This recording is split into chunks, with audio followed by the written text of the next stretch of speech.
Hello, everyone. We're just going to give it a couple of seconds so folks have a chance to log in. Thank you for joining us today.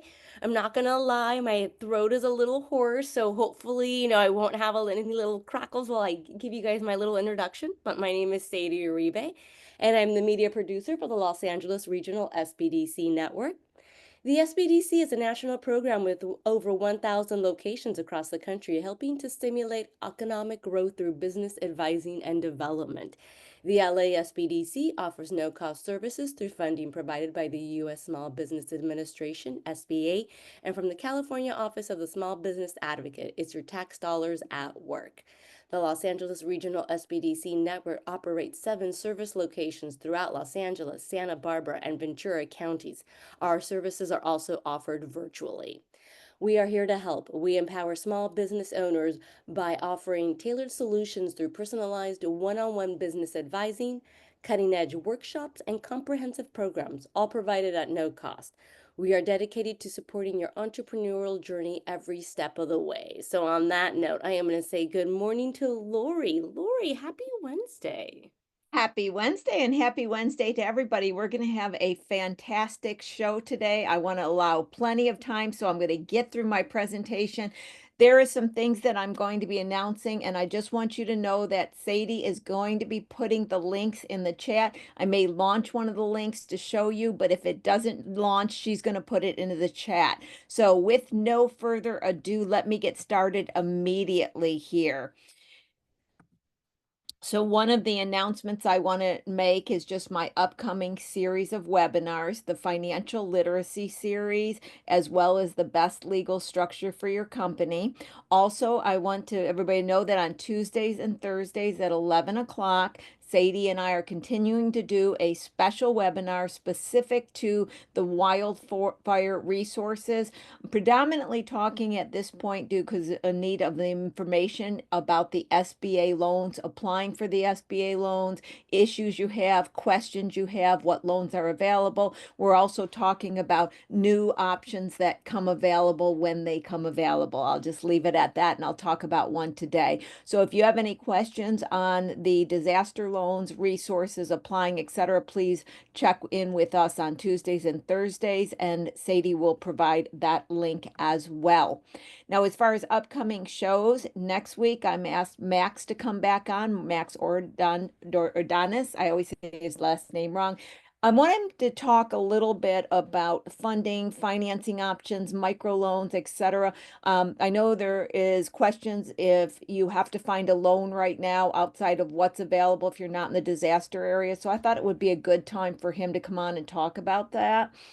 David will be on the 19th. He is a certified financial planner. I love to have David come on because he talks about retirement plans that are suitable to small businesses. And I mean the solopreneur as well.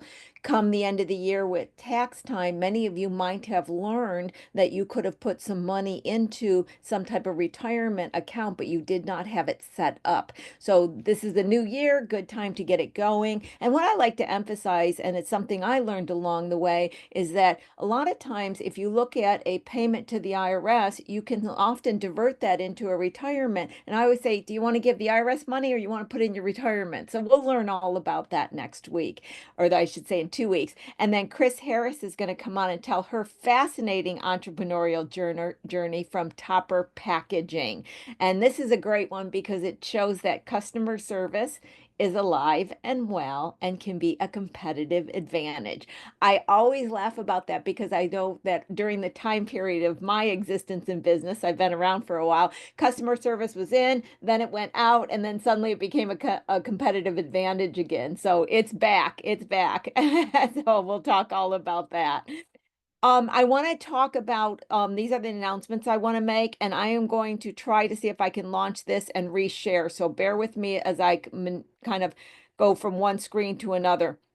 And guys, I'm going to say ahead of time, I don't know any more than I'm telling you. Okay. I almost wasn't even going to say it because I don't have a whole lot of information on this yet, but I still want it. I always tell you, you'll be the first to hear it if you log in every week to my show. So that's what I'm doing. Okay. LA County is, and I'm showing you where I'm scrolling, and Sadie's going to put the link in when I'm done. Don't worry, guys. So there is going to be a new wildfire relief grant. I don't know a lot on it. I only know what you're reading here, okay? I only know what you're reading. So when you look at it, what happens is they first talk about the fact that they're accepting donations to fund this from individuals. So you can be a donation. So when you first see it, you'll see this about the donation. When you click down over here to the left, and there's also a click to the right, but I'm only going to show you the left right now for LA Region Worker Relief. But if you click over here, what's going to happen is that's where I was when I started. It will take you down to this area, and it is stating now that the LA County and partners launched an LA Region Small Business Relief Fund for small business and nonprofits impacted. Tells you a little bit about it. You can look at I just did a drop down window so you could see about what the grants will be, when it happens, etc. So I don't know everything yet. As of right now, I believe the application process begins on February 25th, but that's all, like I said, I almost wasn't going to say anything, but I would rather tell you because I did become aware of it. Okay. So this is what I know. I will be talking about it more on the Wednesdays as well as the Thursdays as more information becomes available to me.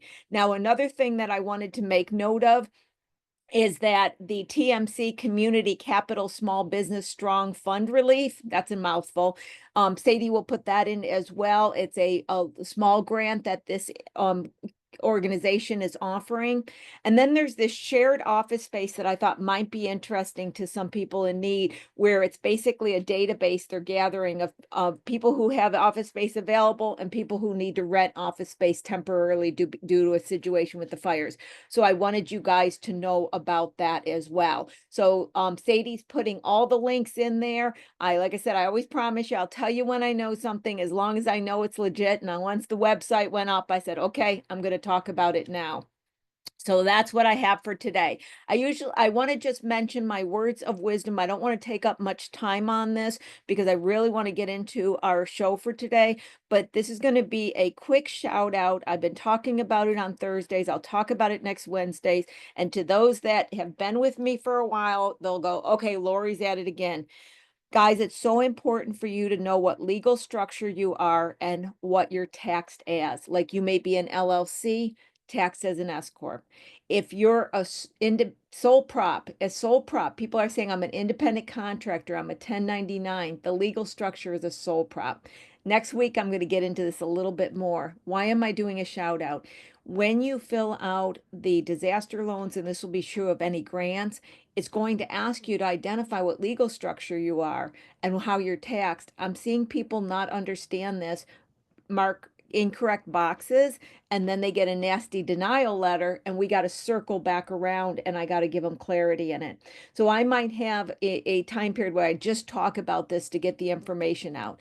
If anybody is applying for anything and you are not sure what your legal structure and how you're taxed, Sadie will put information that you can get an email directly to me, and I'll set up a meeting with you and look at your documents. It's really hard to get this reversed when you made a mistake, so I'm constantly doing a shout out to everybody about that as well.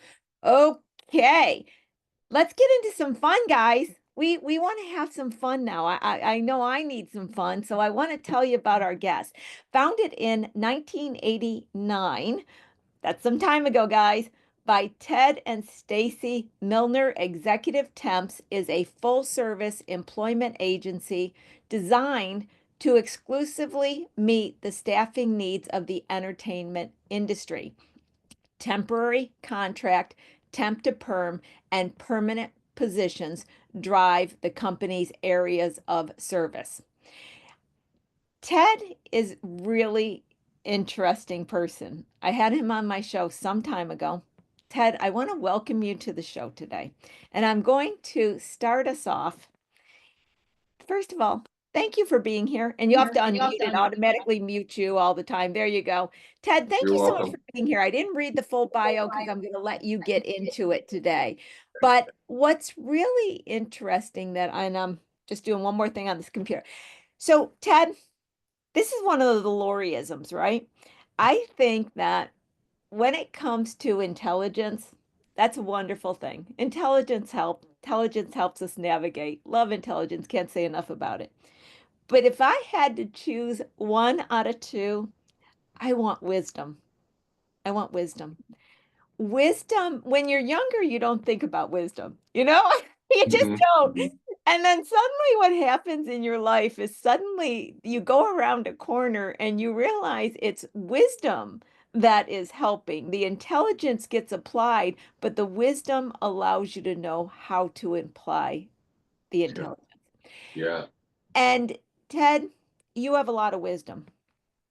Wisdom is a combination of intellect, knowing what to do when, and also what we always are calling now emotional intelligence, how to deal with the emotional side of it, how to be the human being with all those crazy emotions, but also be the intelligent being that is directing their business in a way that will navigate through anything.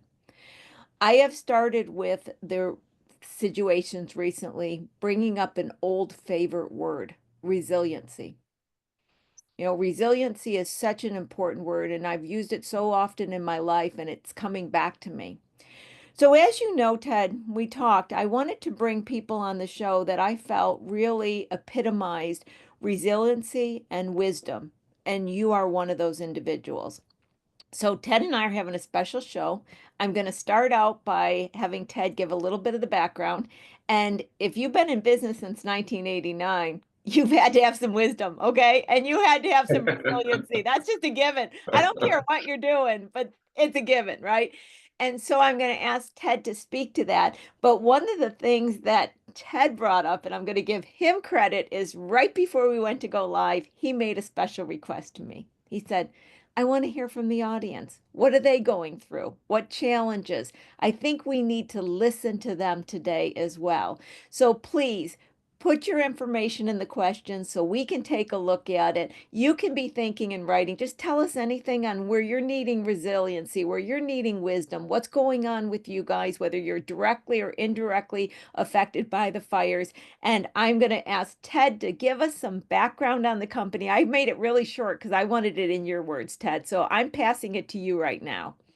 Hello, everyone. Thank you, Lori, for having me today. I really appreciate it and appreciate the opportunity, particularly to speak to entrepreneurs. I have a passion for us because I know the strength and the power that we possess. And I also am very familiar with the discouragement and the belief that are we enough? And so my answer is always the same. Yes, we are enough. Yeah. You may be in a time or in a season where you may feel like you're not enough, but trust me, you are enough because it was your vision, it was your dream. I personally feel that entrepreneurs, are much stronger than these CEOs and executives of big companies. I know it doesn't appear like that because they're managing thousands and thousands of people and millions of dollars. But to take a concept and an idea and to create it and to launch it, regardless of how successful it's been based on finances, is a really powerful thing.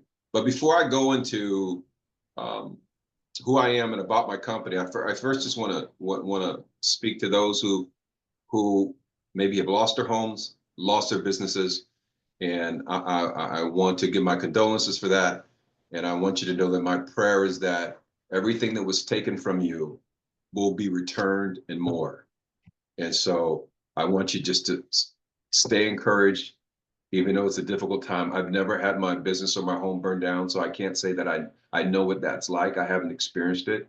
I can only imagine that, you know, you feel like life is ended or you got to start all over again. And how do I start and will I ever return? Um, and I just want to say there's redemption on the other side. I don't think that, usually in situations like this, people are always talking about be strong, be strong. And I just want to let you know it's okay if you cry. It's okay if you don't feel strong. It's okay if you need to lean on someone, lean on them. Um, I've also found that in times that were really challenging, um, especially when you're lost and you really don't know what the next moves are, is to go pour into someone else's life, particularly the youth. Um, Pour into their life. And it's amazing how when you start giving to others and people that need you, not just people that tolerate you, but people that value you. The people that tolerate you, move from them. But the people that value what you have to say and the love that you have to give to them, give to them, and it will fulfill you, and it will be rewarded back to you. So to talk a little bit about who I am and my business and what we do, um, I went to Biola University. I was drafted by the St. Louis Cardinals, the baseball team out of Biola University. I went and I played. I'm gonna run through this pretty quickly, so if you have questions, you can put them in the chat. But I got drafted by the Cardinals. I got married that following year, and I played for 4 different organizations, primarily in the minor leagues: the Angels, the Cleveland Indians, St. Louis Cardinals, and Houston Astros. Also, I had 2 stays in Mexico, one in Guadalajara, and the other one I was in San Luis, where we bordered Yuma, Arizona. And so, I've been around, did a lot of traveling, did a lot of baseball, know a lot of guys, and when that challenge was happening, and I didn't get to the big leagues, or it looked like I wasn't going to get there fast enough, my wife created a concept and came to me and said, "I prayed, and this is what God gave me." And we named it Executive Temps. We sat on it for a year before we did anything with it. She took it to the president of NBC. I said, "We have a concept of an employment agency." That wasn't new to NBC because there were other agencies that were servicing NBC. But we went there, and he endorsed it, and we're off and running. And it was no more than, well, before we even started, that I ran into major issues. The senior VP of finance called me into a meeting and said that he heard that I was telling people that that the president of NBC gave me an exclusive with NBC, that I was saying that the president of NBC at that time was Brandon Tartikoff, had given Executive Temps an exclusive, and that we were the only agency serving it. And basically, it was a lot of nonsense. Is a lot of systemic racism. That's before I even started. And so, because you have challenge in your businesses, usually that means that it's going to be successful. Usually, especially if it's unmerited. And I look at what we are today and what we've done today, and had I buckled under that pressure, we probably wouldn't be where we are, and my kids' lives would be different. So, but we service ABC, Disney, Warner Brothers, Paramount, NBC, hundreds of entertainment companies at one time. It's a crazy time now. It's a time where a lot of agencies are really struggling, but we have placed thousands in the industry. I've interviewed over 10,000 people, put thousands in. I spoke with a young lady today, just this morning, that I placed over at OWN, Oprah Winfrey Network, probably about 6 years ago. And she had called me, and I'm using her example just to tell you a little bit about who we are, what we've done, and just people. And she called me and told me she's looking for something, and particularly in the creative area. So I called her for an assignment, and then she paused on me. And so I was off to the next person. As soon as I hung up the phone, I was calling other people. She called me back in about less than 5 minutes and said, "I don't know what I was thinking." I think she probably called her mom and said, "I don't know what I was thinking, but I'm highly interested in that position." So, I'm the kind of person that, if you're unsure, thinking you're unsureness, go sit down and think about it. I'm off, and I'll fill it, and you'll call me back. It'll be gone. I don't have time to wait on that. And she calls me, and I put her there. Today, she's a producer for Oprah Winfrey, personally for Oprah Winfrey. So, and she was just telling me she's doing that, and then she's consulting also over at OWN. I mean, she's an executive, and she's making really good money. So it's really about opportunity. It's about pursuing those things, and just being confident that things are going to work out the way you want them to work out. So in a nutshell, that's what we do, and that's who I am. Ted, I want to play in the opportunity, and I want to go in a direction that I've talked a lot about this before this situation, but I think it's very pertinent now, and get your input. So let's see if I can explain exactly what I'm trying to say. I try to get entrepreneurs have a healthy distance between what their company does and who they are. So they see that if markets change or the company's not as profitable and it's just not a good working business model, they don't just drill down and try to make it work, but instead see themselves as an entrepreneur capable of being engaged in a business model that is more successful. Ted, I joke with people, I say, I see people leave a marriage quicker than they'll leave a bad business model. because it's so true. I mean, I've talked to entrepreneurs when they're like, I'm going to try it another year. I'm like, you're in debt. Why are you hanging on? It's my baby. No, it's not. It's not. Separate it. There's ways to make money. You are an entrepreneur. Find another opportunity. But it's a obsession that small businesses have.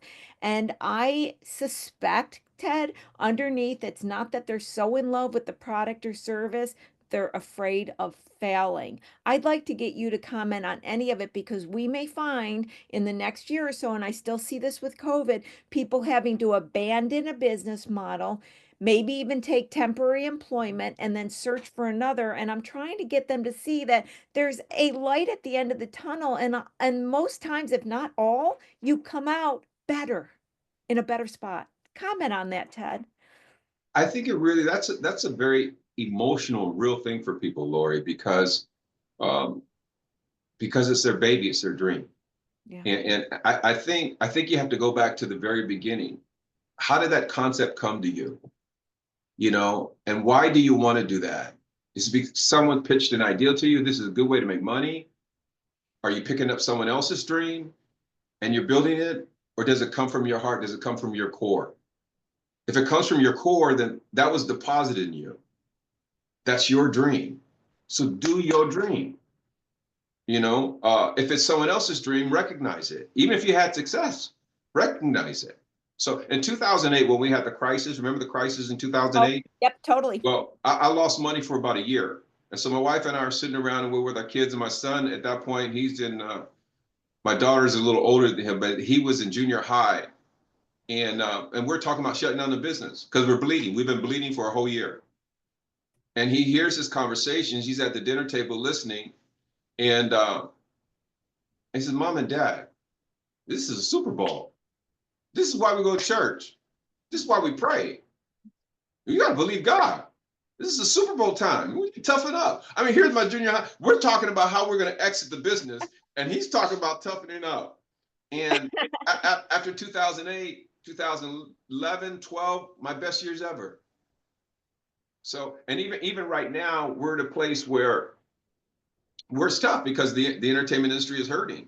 So, you know, it's a tough time for us. And I have people that are calling and people that, you know, are wanting work more than I had ever before. I never had a problem with potential employees, but there's a lot of, I got a call this morning from a different employee who says she was at Dick Clark for years. And now she's calling me and saying, hey, I'm unemployed. I mean, seasoned people. So it's really, really tough out there. And so, you know, I think it's really important that we speak to people's pain and that people feel heard. So I understand that dilemma on wanting to quit and the dilemma on not wanting to quit, you know, but I think you have to really judge that based upon how did you get the vision? And if it's your vision and has that season, you know, it's like you're trying to sell pagers and we use cell phones now. Yeah. Then you might want to quit that. Right. Yeah. I always say ice cube makers, but pages. Yeah. People are right now. Do you know, Ted? People are going, "What's a pager?" That, you know, they're Yeah, in yeah, our yeah, audience are asking, yeah. going, I followed them except for that weird word, pager. What was that? No, you're absolutely correct on that. And that brings it even to more of a delicate point, Ted. And I struggle with this throughout my life. And it's something that some people struggle with. We all do. When do you stay the course thinking it just needs a little bit more like a quarter put in and that toy's going to fall over the edge in those little Hmm. slot machines? Or it's a pager and you need to leave. Now, to me, I think there is mechanics involved in that helps the gut make the decision, looking at the market, looking at the trends. Can you produce this for the price that allows you to be competitive? Is there situations that's no longer allowing you to play in the game, etc.? I even have to comment on something that I always remembered back in the day, and somebody might remember the book, but Jack Welch. Now people are going to ask, who was Jack Welch? You're going to know, I know Ted. who People are Jack going to Welch ask is. that, right? Yeah. But he used to have this theory that he was going to be in top 1, 2, 3 in the market or get out, right? Because when you're below the top 3 in big markets, this is with him, you can't set the prices, you can't compete effectively. And so he had this, if I can't be 1, 2, and 3, in a market, then we're going to get out of that market and get in another one. And I remember being in my 20s when I learned that. And although I didn't adapt that, you got to be third in the market, I recognized and understood that there's certain times you just can't compete successfully in this market. And it's time to cut loose and try something else. This is a delicate area because it's so hard, and I think that that's the question many are gonna come up with because I'm actually having that question on a daily basis with people right now, Ted. They're trying to decide, do we sit out? Do we rebuild? Do we go to something else? My first thing I always say to them is, do you still love what you're doing? You know, that's an important part to it. But I think there also is a mechanics of calculation in it. Your thoughts? I agree. Um, but I don't think there's one answer to that. I know. Yeah, I Um, know. That's um, why I um, told you it um, was a um, tricky question. Imagine the person that had a flower shop in the Palisades and or right outside the Palisades, and they felt like they were thinking about quitting because business wasn't really booming for them. Now think about all the flower shops that got burnt down during the fires. Who are those people going to go to now? Right. So, you know, to be able to predict the future of what's going to happen and where should I go in business. I mean, if you can't be in the using Jack's analogy, if you can't be in the top three, and you're number four, you're number five, what happens is there's a scandal on the number one and number two. Yeah. It automatically bumps you up. You're one and two now, but you quit Right. last year. Good So point. I would never settle for that. I know that's Jack's thing, but I Yep. would never put those guardrails around myself like that. Yep. I would say, does it feed my family? If I'm struggling right now, can I rebound? You need people that you can counsel with, people you can talk to, and this is what I'm doing, and people that you trust, and people that just won't, give you an answer to pacify you. But I think in the hearts of most people, they really know the truth. They Yeah, I just don't think it's sit. They just don't sit with themselves. If they yeah. sit with their pain just a little bit and say this is painful and it's been painful for a long time, some marriages are worth saving. Some marriages are worth saving. But if your life is threatened, if your health is threatened, you probably need to get out of that Yeah. marriage. Yeah. So, and comparing it to businesses, some businesses is worth enduring. It's not always rosy. And for a lot of the big corporations and people that we hear, you hear all their stories, you always hear the glamour of it. You rarely hear the difficult times of how it took for them to get to where they got Hmm. and how it looked like they were under. And then boom, something changes. So, you know, I don't think people's dreams are just ideas and thoughts that they just grabbed out the air. I think most of them are what God has birthed in them or what he's given you the capacity to dream. So dream. I remember I told you, Lori, I don't think the audience knows about our HBCU in LA program that caters to 35 different HBCUs across the country that we bring here for summer internships. I remember when that was a thought in my wife's head. And I remember, and I won't say the company's name, but the organization's name, but if I said it, everyone would know it. And we were partnering with them, and they tried to steal the vision. And then we got involved with some other things, and some other people tried to take it. And I remember her coming to me almost in tears because we trusted them. We told them, and they told someone else, and another organization was bigger and more powerful, created the same thing we created. And she was crushed. And she was tempted just to let it all go. Really tempted to let it all go. And today, our organization is more respected, more powerful than the organizations created an organization like us. So it's really hard to say, but we need to be there for one another during the tough times because our Yeah. emotions take over, our tears take over, our pain takes over, and our pain is speaking louder than our logic and louder than the truth. And Yeah. the truth is that you're brilliant. I know you don't feel brilliant, but the truth is that you're brilliant. There are not many entrepreneurs. And more than anything, is entrepreneurs are courageous. It's not always the best person that wins. It's the most courageous person. You know, will you be courageous? Will you enter that tunnel? Will you enter that fight? And so there's a lot of people that are better than other people as far as talents, but they just don't have that kind of courage. You So know, Ted, I always love talking with you, and I just got goosebumps because the word I've been expressing a lot started this year is courage. I feel as though we have lost the importance of courage. Courage is what we are as a people. And we've kind of let that word go to the side, like it only goes in certain situations. The firefighters have courage. mhm. No, each person has courage. And when we dig down, the courage matters. I love that you said that. One of the things I think that happens as you get older, I didn't like ever saying as you get older when I was younger, and now that I'm older, I'm okay saying that. Isn't that a funny thing? But you mentioned something a bit ago that I really love, and that is inside everybody knows the truth. And that has such wisdom, and it's so true. The truth is always true, as I say.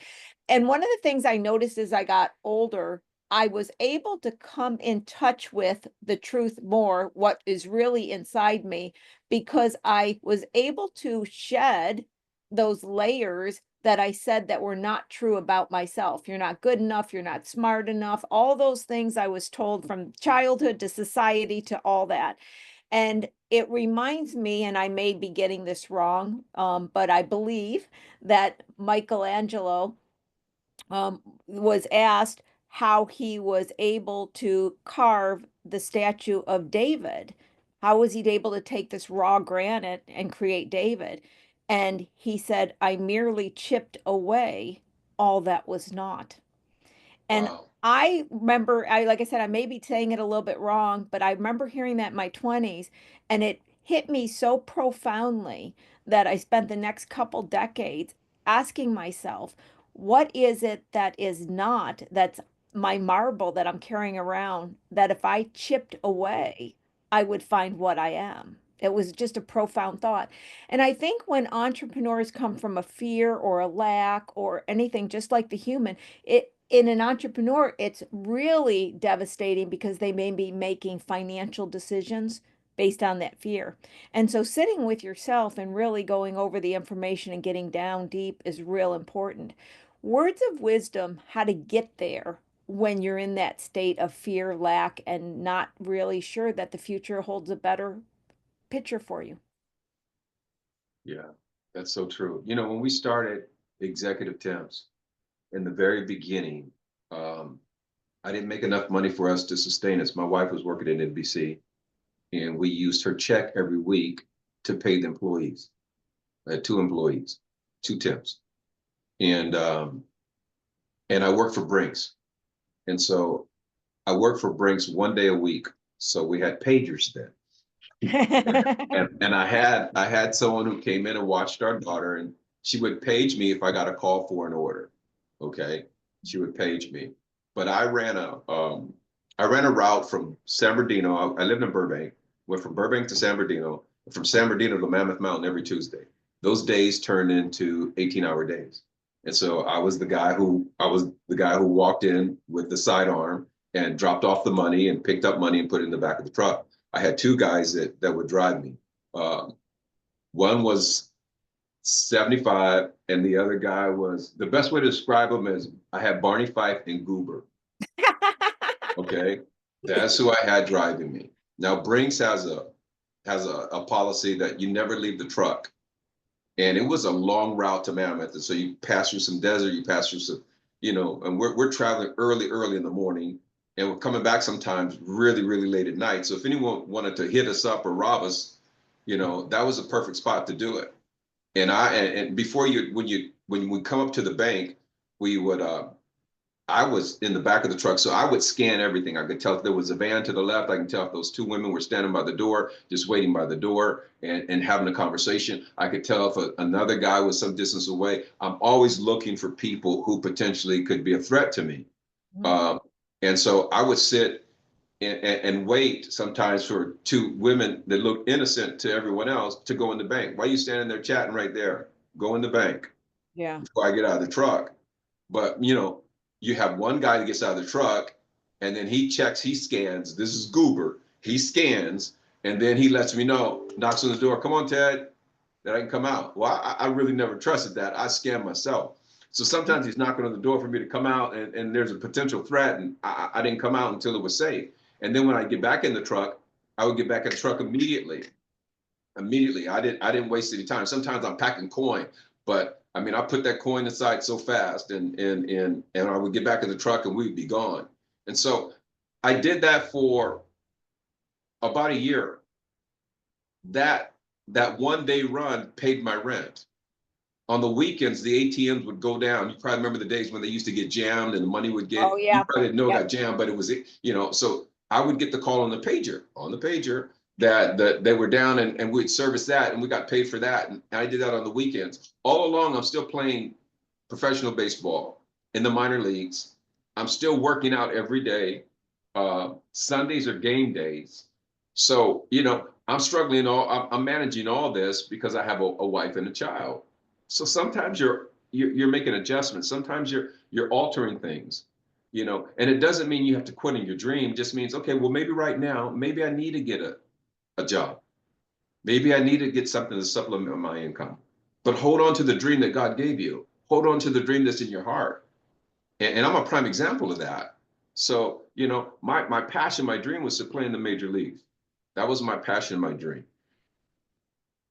And then, I did a lot. I played in Mexico. I played independently. I did a lot of things. I looked at myself and I said to Ted, do you have the talent to be there? And I knew I had the talent to be there. I mean, when I got picked up by the California Angels, I went to Palm Springs. And there was a guy in Palm Springs who was a right fielder. And when I came after the first day, I won't go through all the details, but I stole a base and then I scored home, and I scored the winning run on a bloop foul ball that the guy caught. No one would think that I would take off from third to go home. And the third base coach was telling me not to go, don't go, stay, stay, stay. And I took off anyway. And when I came and I scored, and everyone's high-fiving me when I get in, I see the manager and another coach just looking at each other like, my goodness, what do we have here? And so basically from that point on, I played every day for the rest of the year. The guy that's at the bench, he had a 15-year career in the major leagues. And I'm watching him on TV at home. So, I mean, he was a home run hitter. We had different tools in our toolkit, but, not all the best guys, are doing the things that they should be doing. Right. So, you just have to pursue. You have to, and I basically stopped playing because I came home from the strike with Houston. And when my daughter saw me, she was 5, she just broke down in tears. And it was just tears of joy because I'd been gone for a month in spring training. Yeah. And I'm like, I can't continue to leave this. I can't continue to pursue and leave this. I don't know what would have happened if I would have continued, but when I did stop and I came home, we launched Executive Temps. But I know the power of enduring, and enduring is not hard on the grind. Like you gotta really just work hard. No, you just have to keep walking. Yeah. You just got to keep walking. It's It not that difficult. The difficult is just to keep walking, but just keep walking. It is, and I wanna go back and highlight something that you said, Ted, because it really means a lot to me, and I bring this up, and I saw somebody else who had written about it as well. You were talking about how you were managing all the jobs. By the way, I didn't know about the Brinks experience you had. That was a fascinating story. I'm just like going, Ted Brinks, Ted baseball, Ted, wow. But here's where I wanna go with it, Ted, is that I am always advising people, and that's how I built my career as well, having, if you need to, if the company is not supporting you, having a backup, having plan B, having a part-time job. Maybe you just do this on the side, all of those options to you. But what I have found, and you can comment and see if you notice it as well, in the last, I would say, decade, And it's so funny who I'm speaking to. I say this all the time, but I say entrepreneur has gone Hollywood, and I don't think that's a good thing because Yeah. now the messaging is you just got to jump in, you just got to do it, you just got to do this. So I have now the younger entrepreneurs, and everybody's younger than me because I'm getting up there, right? But the younger entrepreneurs, they don't even contemplate possibly having a safety net. They don't think about maybe getting a job temporarily to move into it. They think entrepreneurship is just all holes balled, just run into it and take risk. And it's not, it's intelligent, logical risk. And so I think the messaging that a lot of entrepreneurs have gotten in the last decade is not the message that us old timers got, where you go organically. Sometimes you grow step by step, you take a risk, but then you make sure you have a backup, you have some foundation. And I grew up in a very small country town. And when I was older, I realized I wasn't even in the country. I was podunk. Like I thought I was country. And now that I know, I was like, I was podunk, right? I didn't know people didn't own their own companies. Of course, the tire person here, the farmer, everybody had it. And I watched them where one person would, maybe sell some things in a little store and then they'd have another little store. They just grew incrementally and solid. So I'm going to throw this back to you, but it's my belief, Ted, that the entrepreneurs today have to be reintroduced to the concept of growing incrementally and solid and not taking this alleged risk based on a Hollywood story, but really knowing what reality is and adjusting accordingly. I'll let you take, I said a mouthful. I'll let you take it from there. Yeah. Anywhere you want to go, Ted. Well, it would be nice if everyone believed that and did that. It'd be nice. But I think for some people, they need to throw it all in. Because you ain't gonna listen to me. you That's know, wisdom, Ted. you, That's you know, wisdom. you're not gonna listen to me. So go for it. Go for it. And when you wreck and crash your life, you can come talk to me. You know, I stopped trying to educate the ignorant. Oh, I love it. And Cindy, and you got and to get that one in. I stopped trying to educate the ignorant. I love it, Ted. Sorry, I didn't because interrupt. That was great. that's okay. Because the ignorant ignore. They ignore the truth. Mhm. And so you're not going to drain me from my joy and my peace by trying to convince you. You don't know nothing. Like we talk to these kids, right? These interns that we have, and they come to me, and they're just so passionate, and I love their passion, and I love their energy. But sometimes I'm talking to them, I'm like, you don't know nothing. You don't know nothing like you're gonna know it in 3 years from now. Yeah. So you might want to stop and listen. Because 3 years from now, you're gonna have yourself coming back to you, and you ain't gonna have half of the patience that I'm having with you, with your past self. So imagine someone coming to you 3 years later and acting like you. You don't know nothing yet. So I'm just trying to educate you. So I think we always put wisdom out there, but some people, Lori, do succeed from that position, from just Yeah. cashing all the Nope. chips and throwing it in. And our society is painting a false picture that happens like 90% of the time, and this is untrue. There's only one person that wins American Idol, Right. you know, and when you consider all the contestants who we never go back and count, all the contestants that competed to the last five that may get record deals, or the last 10, what about all those other folks? So, but you know, that's not the norm. That's not the norm. So, you know, I think it's wise to share it and to guide them in the intelligence of your experience, of our experience, especially when we're dealing with our children. But that our children ain't gonna do what we tell them to do. so, so why are we sweating over it and getting all upset and getting all angry? Let them go. Let them go. I taught you well. I told you about life. I gave you the best that I know, and I feel good about being truthful and honest and giving you wisdom and giving you guidance. We raise you the best way. And if you want to move this way, or you want to move out of state and go start a tire company because the guy you just married wants to start a tire company, and he don't have brains to run a company, go for it. When you come back, we'll be here for you.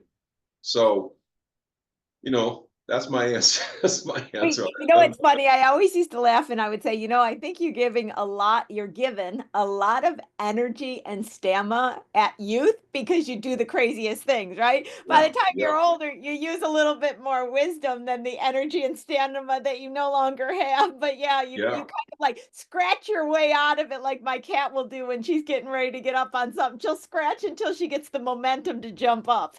That's what it is. Hmm. And then there's greater consequences for them than it was for our age. You Yeah, know, if we made mistakes, we could rebound, but now their mistakes could be detrimental. It could set them back additional 5, 10 years. yeah. You know, because the world's just crazy. Everyone has an opinion, and everyone believes that they can just grab and create anything on anything. And I love that faith is out there in the atmosphere like that. But the reality is that there's some practical things to being successful. There's some It things is. you need to do, Mhm. and they're not all full of joy. No, no. So I you know I share with those that want to listen, and I impart what wisdom and it's just a small bit of experience, which is my experience. If it fits for you, then grab it and run with it. But even those that are on and listening today, if it doesn't fit, toss it. It's not for Yep. you. Yep. In fact, there's two directions and I got them in my head so I can stay organized that I want to go with this. Here's how I want to introduce this concept. It's following with what you're saying. Several years ago, many years ago, almost a decade, I would say, I wrote an article, being a writer, and I was quoting someone that I'm going to say the name totally wrong and get this wrong. So, guys, be forgiving on me. But I think it was Joseph Schutenmer. I'm going to say it wrong. But he was an economist and he was talking about change that occurs, the fast and change in businesses. And I titled the article, Your Sandcastle Can Be Destroyed by the End of the Day. What I meant, Ted, is in my day, when I was young, you saw a business and they say, my great grandfather owned it, my grandfather, I owned it, right? Then as I got a little bit older, somebody might say my grandfather and my father, then they say my father, and then all of a sudden the world changes so much that business model is never going to be able to be passed on to a generation because they're Mhm. selling something that has changed completely, right? Yeah, So you weren't right. going to build something for your kids, but because by the time your kid went to get into it, the business model is non-existent. That's what I meant by the sandcastle, right? Well, Hmm. now I think it's even where a business model may not even outlive you. You may be starting a company that, due to technology or some change, will be a dinosaur within 5 or 10 years. Now, the flip side of this, we have the ability to work virtually and we don't have to put as much money into the businesses to get started. We've got all of these new technologies that make entrepreneurship even easier, but we also have the technologies that makes these change happen so quickly. I think it always was true, but even more so, today's entrepreneurs have to be very agile. And that's where I'm going to leave it and pass it on you. How have you seen the business climate change in your time? Are you resonating with some of the things I'm saying? Do you have a whole other level? Because I think, like you said, it's crazy out there. And it is, you can lose 5 years if you suddenly get in debt and then your business model's done. I've seen that Yeah, constantly. yeah. So let's just comment on what have you seen that has changed and what is your thoughts on being a new entrepreneur in today's business environment? The number one thing that I think that's changed is people working from home Yeah. and businesses trying to figure out, do we really need all that office space? We're paying thousands of dollars a Yep. month. Do we really need all that? And so the pandemic forced us there. But then people got real comfortable. They'll get on a Zoom, dress up the top part of their body, be in their jammies, and Yes. and and do it from home and work from home. Me. And yeah, and it works. And you know what? They don't want to take that hour commute anymore. Nope. And so now they're telling their employers, I won't do that. And then employers were like, well, your voice is important, speak up. And then when they start speaking up, they're like, well, it's not that important, I need you to get in the office. So the truth of the matter is that yes, it is comfortable just getting up and working from home. Yes, you do save time, and just even your peace of dealing with crazy traffic if you live in LA and you have an hour commute. But you lose the fellowship and the relationship of a whole lot of people. Yeah. And then you're isolating all your thoughts. And guess what? All your thoughts are correct when you're by yourself. They're all correct until they're It's so true. And you need community. We need each other. And we need more than just seeing each other on a screen. We need to touch each other. We need to hug each other. We need to let people know that they're loved, that they're valued. And a lot of that's done through the physical interaction with one another. So I don't think that's going to last really long. I think in some areas, in some jobs, like an IT person, if they can do it from remote, they don't need to have an office in the office space.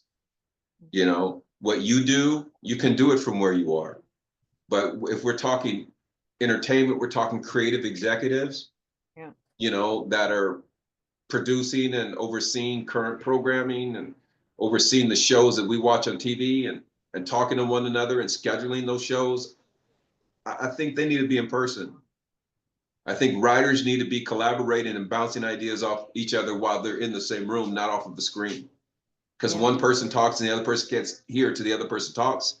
And when you're live, you can all talk at the same time and you can powwow over there and a couple can over there and then they can share each other's dreams and visions. And then we get what we get on TV and like, wow, that was a great show. Did you see that movie? That was amazing. I mean, so don't take the creativity away because you're comfortable.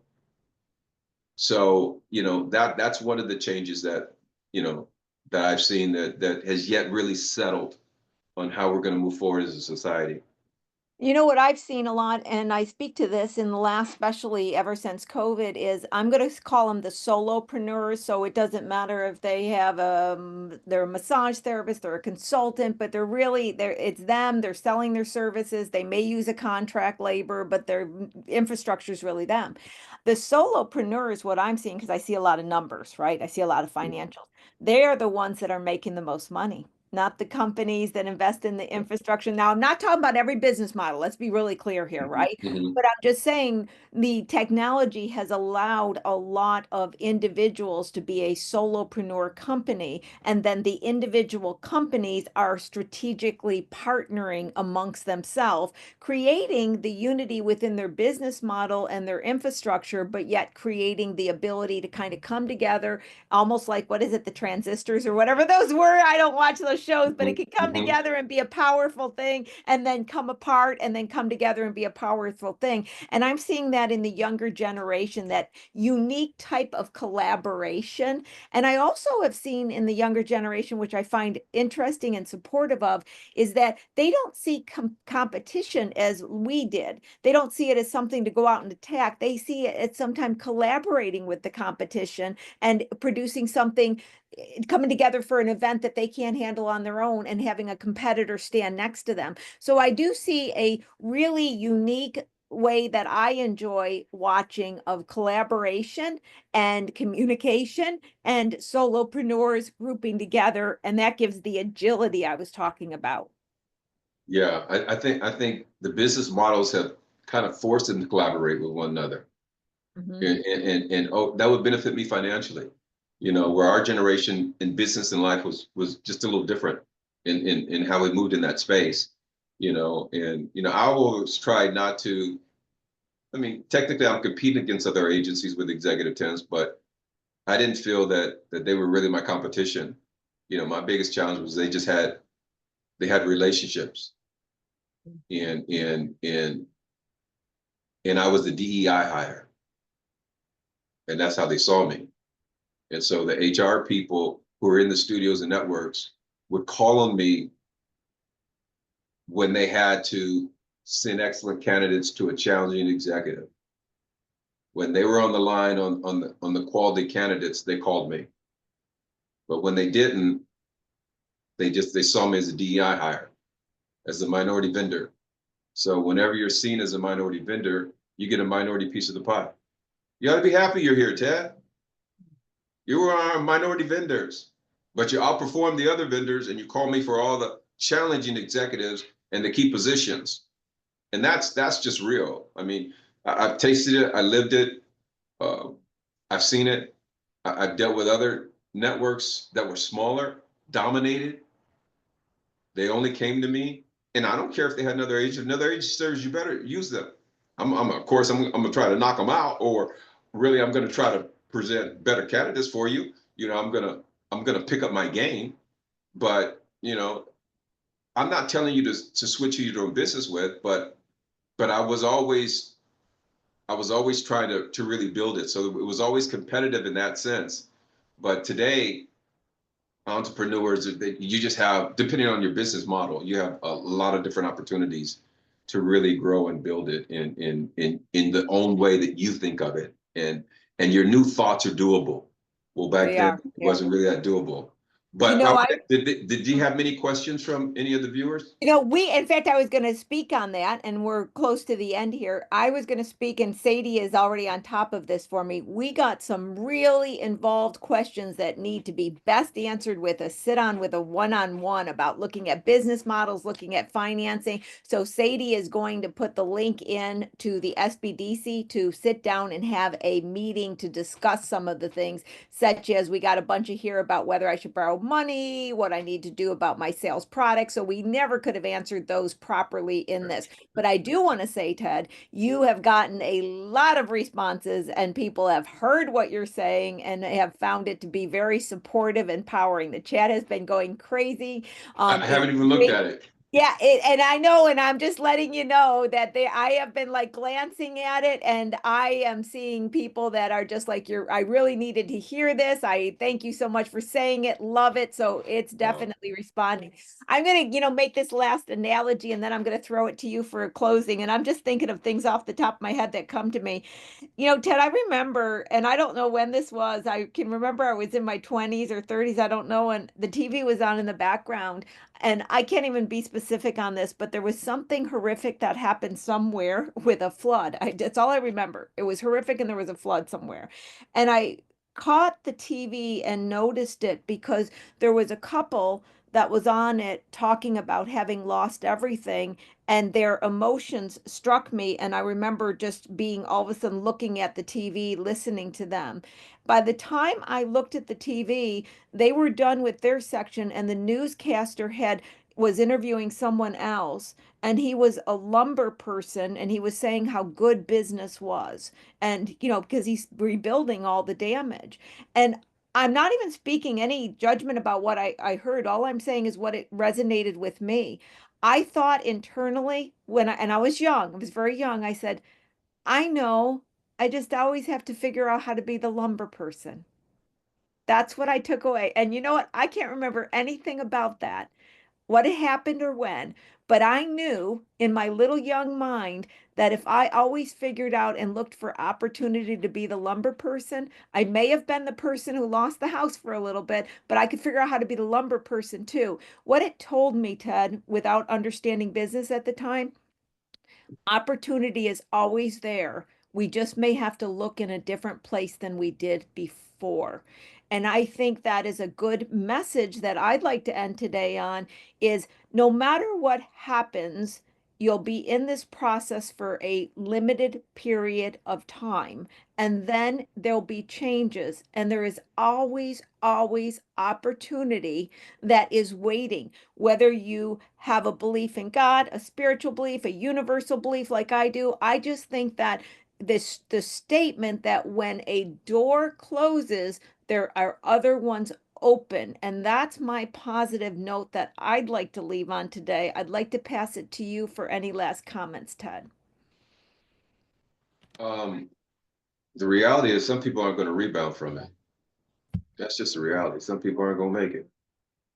And for a variety of different reasons, they're not strong enough or they don't have the support. And they're not going to make it. And they're going to have to pivot into something else. There's going to be few that are going to have to do that. Yep. And I think more importantly than anything is that we're there to hold them. We're there to embrace them. There's a loss there. And I think the world is becoming absent of sympathy and compassion for people. And there's healing in compassion. There's real healing there. And we should support them and not necessarily tell them to always put your chin up. You can do it. Keep fighting. Keep going. But just weep with them. You know, Yeah. we know the story of Job. His neighbors came and sat with him for days till they got like, Job, listen, I'm tired of hearing you cry every day, man. I've been coming 3 days, you've been crying all day. So until that happened, they sat with him every day while he wept and cried. I mean, what kind of love is that just to sit with someone? Yeah. We always have to say something. Can you just sit with me? Can you just sit with me for a moment? Don't give me a solution. I just need company. Just sit with me.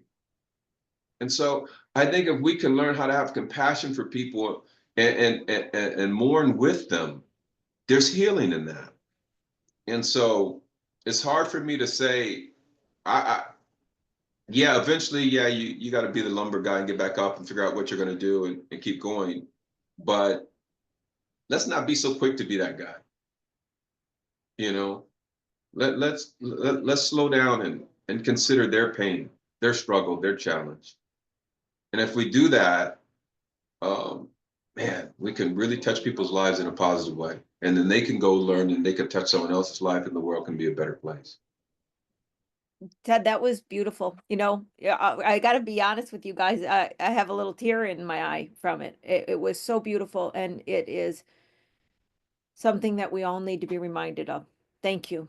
Thank you for being on the show today. Oh, you're Thank you to welcome. Thanks for everybody in having the me. audience. Thank you for coming. Please do. You got some questions that are very, very involved, and I want to make sure you get assistance. So reach out to the SBDC. Sadie will give you an email that will actually come directly to me so I can make sure you get to the right person because some of you have very complicated questions and I want to make sure you get assistance. Um, Ted, I'm going to have you back on again because I love our conversations. You and I come from a similar time frame, but we have, and this is what I love about it, we are very similar and dissimilar, and that's true of all humans. And when you sit down and have a conversation, you find out that when you take the similar and dissimilar together, you touch more people. They can relate in many Yes. different ways. And that's what I love. I've always loved conversation. I've loved conversation. I think there's just not enough courage and there's not enough conversation. Well, I love your show, and I think it touched me when I first started watching it. And we need this. We need this as entrepreneurs. We need to know what other entrepreneurs are doing and how they're successful, how they're dealing with challenging times. So, Lori, I appreciate you having me. Well, thank you so much. And so, Sadie, I'm going to bring you back on to end us today, Sadie. I know I went over a little bit. I'm going to bring you back on. Well, I think it was necessary. Like, I'm honestly having that feeling now where it's like you have like that amazing performance. You're like, and now follow that up. And I'm just like, no, nothing to add. Just amazing. Like, I Beautiful, literally feel beautiful. like a warm blanket has been put over me. Me too. Me too. I need it as well. So everybody, Sadie's going to stay and keep the chat and everything live for a while so you can get out all the links. She'll repeat the links of the grant that's coming up, our webinars on Tuesday and Thursday, information to get in touch with me. Ted, did you want to have any information in about how to reach out to you as well? We didn't talk about. Yeah, I gave that information to Sadie. Sadie, did you get Oh, that? she's got it. Yeah, No, it's she's on Okay. right top. there. I Okay. do this all the Yeah. time. I say something and I should have known. Sadie is, she literally knows what to put in before I even do it. And she's already on top of it. I got to stop second guessing her because she's right on top of everything But for but me. I would add this, Lori, to Sadie. Sadie, if Yeah. it's possible for me to, I'm gonna try to stay on. I just want to read some of the comments that people have made and some of the challenges maybe that they're going through, or some of the questions they had. If it's possible for you to forward that to me, that'd be great. Yep. Gee, Yeah, no, absolutely. definitely. Okay. Yep, please do. Please do. And we'll have a follow-up discussion with you, Ted. You know, now that you've come into my life, you and your beautiful daughter, you guys aren't going anywhere. I'm just going to keep reaching out to you, and that's going Thank to you, happen. Lori. But I have to close today's show. So thank you so much for our frequent flyers that are here every week. And if you were new to the show, please join us. Inspiration, education, information, we're here for you. Thank you for being here on Small Biz Talk with your host, Lori Williams. And I'll see you next week. Bye, everybody. Bye, Ted. Bye. See you Bye soon. bye. Bye.